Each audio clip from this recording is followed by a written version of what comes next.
Le delta de Casamance n'a pas fait que donner son nom à une région. Il a aussi façonné un caractère. D'un bout à l'autre, le fleuve étend ses bras à l'intérieur des terres, formant une myriade d'îles et d'îlots, sculptant un territoire à part.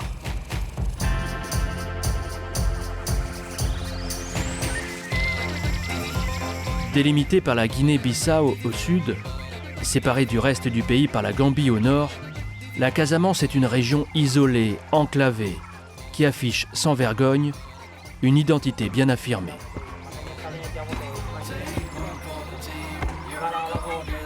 Tout au long du fleuve, sur ce territoire morcelé, en équilibre entre la terre et l'eau, le peuple Diola, l'ethnie majoritaire, aspire à défendre son histoire, ses ressources et à prendre en main son destin.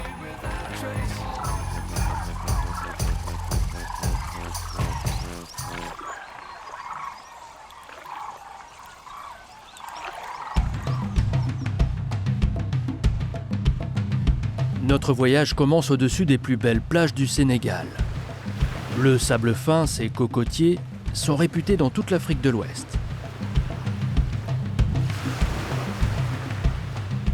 Malgré son attrait touristique, la Casamance a su garder ses traditions.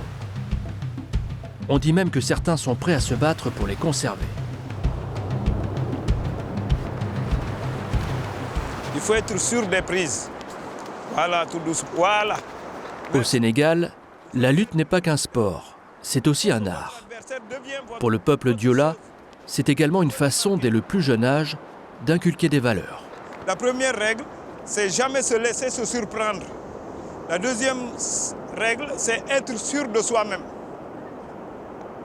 Un bon lutteur, on le reconnaît non seulement par sa sagesse de courage, sa bravoure, mais en même temps aussi sa résistance. Vous savez, nos ancêtres, ils se livraient de village en village des batailles uniquement pour marquer leur suprématie au niveau des voisins. On ne lutte pas pour gagner une médaille comme les Jeux Olympiques ou dans les Lambas, mais on lutte pour sauvegarder son honneur au fait.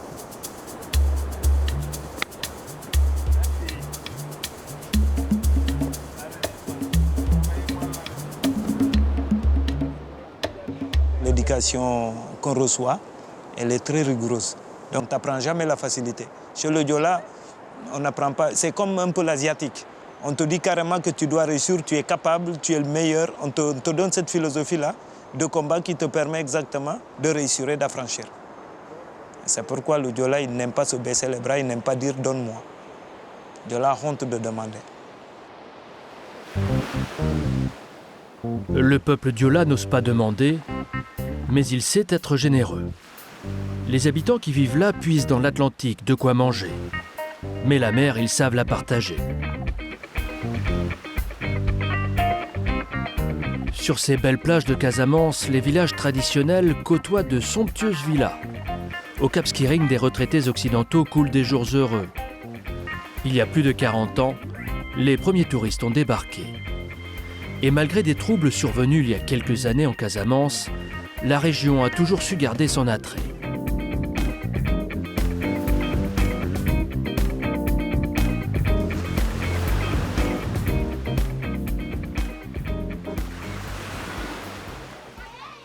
Nous remontons maintenant vers l'embouchure. À l'entrée du fleuve, Elinkine, le premier village que l'on survole, est réputé dans toute l'Afrique de l'Ouest pour sa pêche aux requins. Ici, les Diola vivent au rythme de la noria des pirogues venues de Guinée, de Sierra Leone et du Ghana.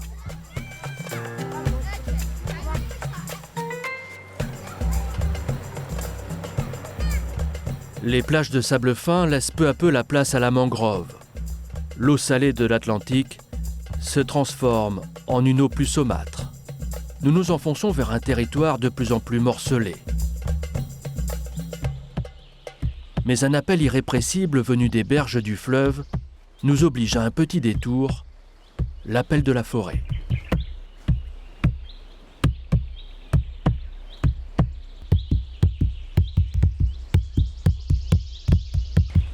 Ça, c'est le message du bois sacré là. Pour nous, la forêt est très importante. Quand on a faim, tu vas dans la forêt, tu trouves la nourriture. Quand tu as soif, Tu vas dans la forêt, tu trouves de l'eau, de la boisson. Quand tu es malade, la forêt te soigne.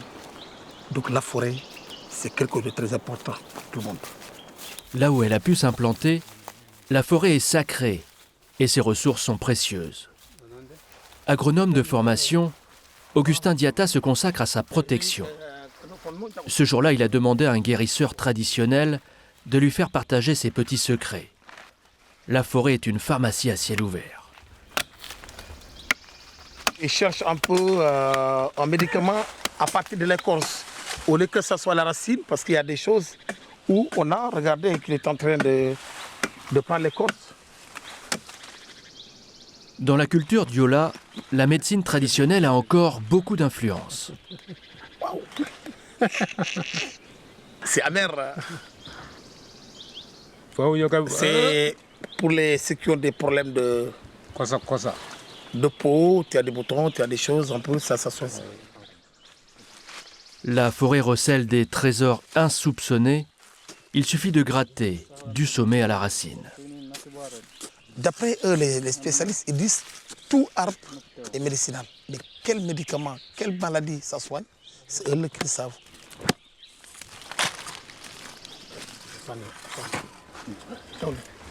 Chez les Diola, le respect de la nature et de la vie est primordial. Question de survie.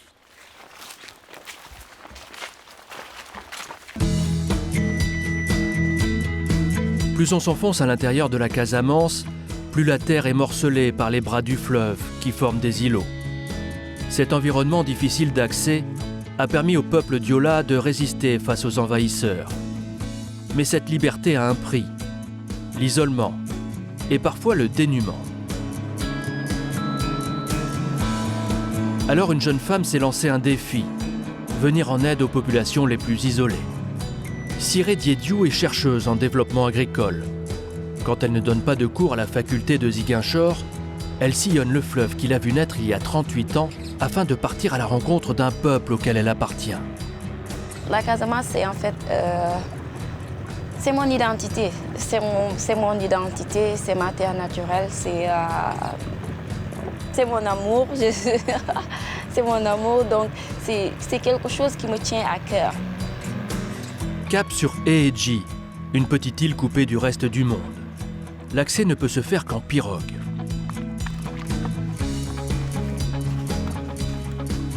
L'île est recouverte de sable, la terre n'est pas fertile. Et faute de moyens de communication, les habitants vivent quasiment en autarcie.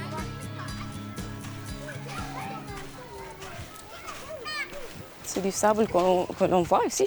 Il y a un tout petit peu de matière organique, vraiment très peu. Donc effectivement, ce n'est pas de la terre. Donc ça pose, déjà vous voyez que c'est un grand problème pour développer les activités agricoles.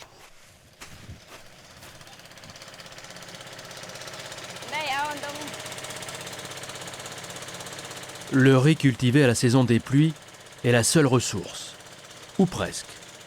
Loin de tout, isolées par les eaux du fleuve, les femmes profitent de la venue de la chercheuse pour exposer leurs problèmes.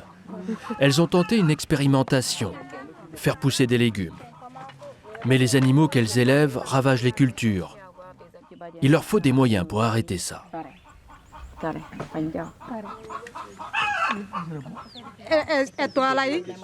Il nous faut un petit mur pour éviter que les chèvres rentrent et détruisent nos cultures.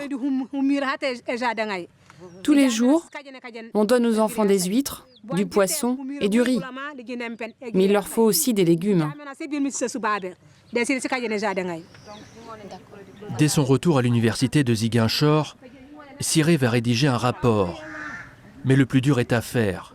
Chercher des partenaires financiers, trouver de l'argent pour aider ces femmes dont elle se sent si proche. On n'a pas d'argent, Ce que l'on peut, c'est juste espérer, écrire des projets, pouvoir bénéficier de financement, de bailleurs de fonds pour pouvoir les aider. C'est tout ce qu'on a. C'est un devoir en fait envers la communauté. La communauté nous a éduqués à participer à notre éducation. Donc c'est un peu le rendre un peu ce qu'on a.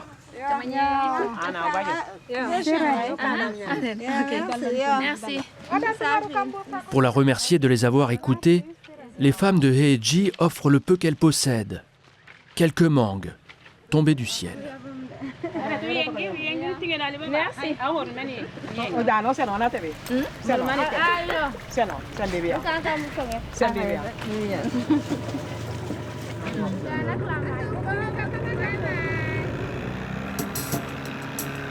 Tandis que Siré Diédiou continue de sillonner les îlots les plus reculés, nous avons rendez-vous avec d'autres femmes qui elles aussi se battent.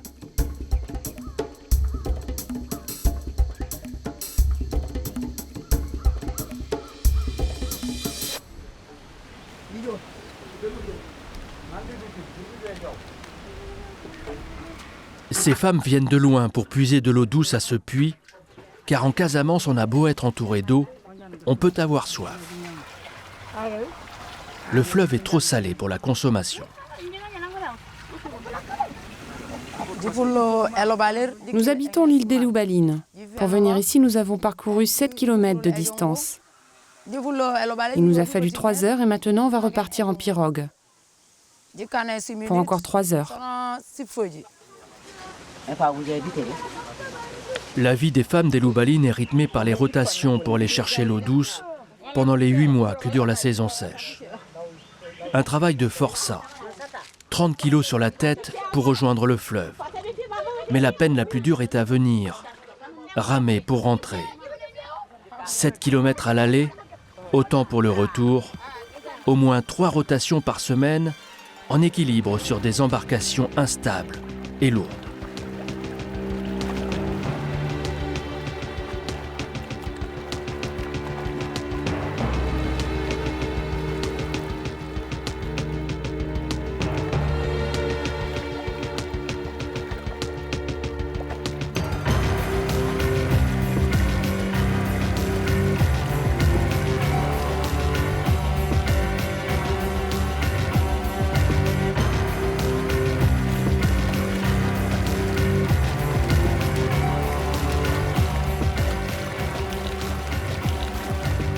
Après 3 longues heures à ramer au milieu de la mangrove, la destination est en vue.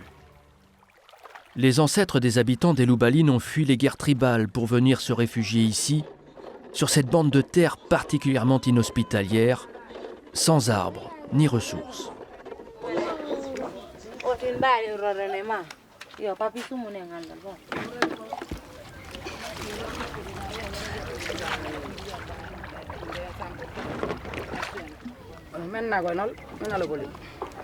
Mais à l'arrivée, mauvaise surprise, une des jarres s'est brisée, laissant filer le précieux breuvage.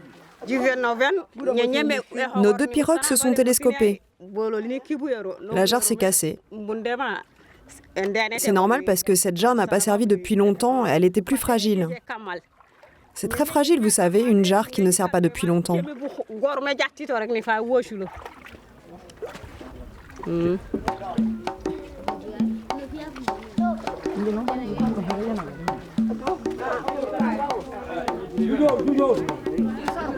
Le butin est d'abord assemblé dans une case, puis partagé équitablement entre les familles des Loubalines.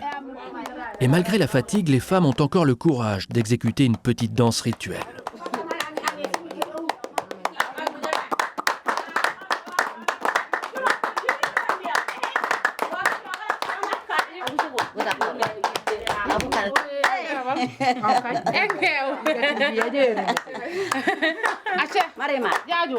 À Loubalines, chaque goutte d'eau douce est un trésor qu'on cache précieusement.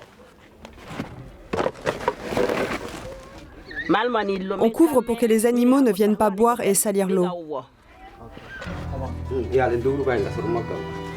Sur cette île, on compte 5 cases à impluvium. Une curiosité architecturale propre à la basse Casamance qui s'impose ici plus qu'ailleurs. En forme d'entonnoir, le toit percé au centre permet de recueillir l'eau de pluie et la stocker au centre de l'habitation.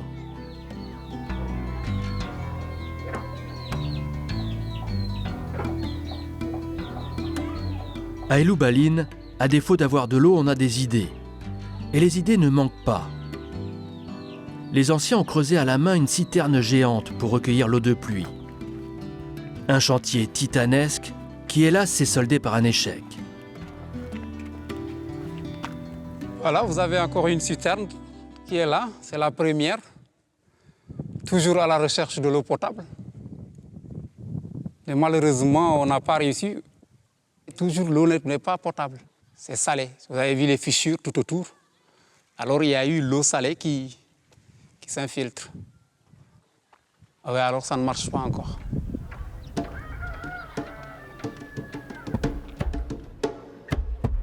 Puisque la terre ne leur donne pas satisfaction, les habitants ont eu l'idée de se tourner vers le ciel. L'animisme est la religion d'ici. Pour implorer les dieux, ils font appel à des fétiches. Au centre de la place du village, un fétiche est spécialement dédié au dieu de la pluie. Bon, là j'enlève les chaussures. Je ne peux pas y entrer avec mes sandales. C'est là où, si on n'a pas assez d'eau pendant l'hivernage, de pluie, c'est là où on vient prier pour que le bon Dieu nous augmente de l'eau pour qu'on ait de l'eau suffisante, en suffisante quantité pour l'hivernage. Donc ce fétiche est consacré uniquement pour ça. Espérons que les dieux entendent les habitants des Loubalines. Chaque année, tout le monde attend la saison des pluies avec impatience.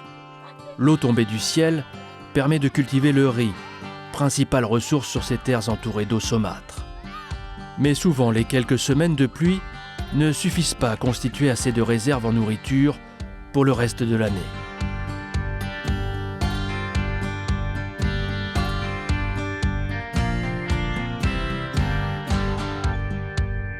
Dernière escale de notre voyage, Ziguinchor. Cet ancien comptoir colonial s'est bâti au fil de l'histoire sur les rives du fleuve, à 70 km de la mer par laquelle transitaient les marchandises. Encore aujourd'hui, le port fait vivre la capitale régionale. Tous les bâtiments construits dans le centre historique servent désormais d'entrepôt. Alors il faut bien chercher pour trouver encore quelques vestiges coloniaux. Beaucoup sont mal entretenus. Le temps efface les traces d'un passé. Dans le quartier du port, une bâtisse sans prétention cache pourtant derrière ses murs défraîchis une richesse insoupçonnée. C'est ici qu'on entrepose la boisson sitôt débarquée des bateaux. La bière et les sodas sont une manne dans une région qui manque d'eau. Des caméras de surveillance veillent au butin. Mais si Noua Cissé, historien, nous a donné rendez-vous ici, ça n'est pas pour admirer un amoncellement de caisses, mais pour lever les yeux plus haut. Depuis quelques années, il a entrepris de répertorier les sites historiques de la ville. Il veut nous faire partager sa dernière découverte, les premières traces de la colonisation. Aujourd'hui, beaucoup de Ziguinchorois ignorent l'existence de cette église qui a été la toute première de la ville. À l'origine, vous aviez cette voûte qui supportait donc la partie en haut. Alors là, c'était l'allée principale. C'est le curieux destin d'une maison de Dieu. Franchement. Au XVIIe siècle, les Portugais ont créé le premier comptoir colonial. Puis ont suivi les Français. C'était l'âge d'or de Ziguinchor. C'est un exemple type d'architecture coloniale. On voit que c'est portugais par les colonnes que vous avez et cette forme de boule qui est une architecture tout à fait étrangère à celle que l'on constate au niveau des Français.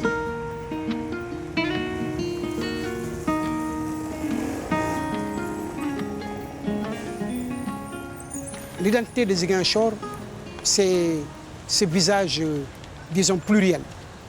C'est cette société hybride, faite de culture portugaise, de culture française, de culture autochtone, avec la diversité des ethnies qui ont habité effectivement à Ziguinchor. Dès le XVIIe siècle, les premiers missionnaires débarquent par la mer pour évangéliser la région. Aujourd'hui encore, on trouve plus de chrétiens que de musulmans à Ziguinchor. Saint-Antoine de Padoue. Les Français s'inspirent de l'architecture portugaise pour bâtir cette cathédrale. Ça a été construit en 1888. Le curé de l'église nous fait l'honneur d'une petite visite dans l'un des rares sites classés de la ville qui symbolise la tolérance entre religions. Abbé est une connaissance à moi et nous partageons une sympathie réciproque, mais en même temps la présence dans la cathédrale est le signe d'une tolérance extraordinaire pour le musulman que je suis. C'est dire qu'en Casamance, il n'y a pas de barrière.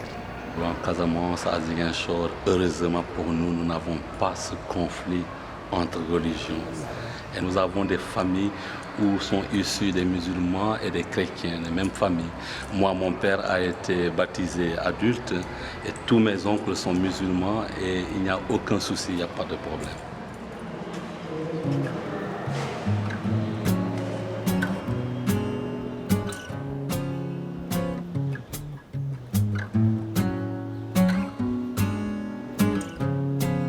C'est la fin de notre périple.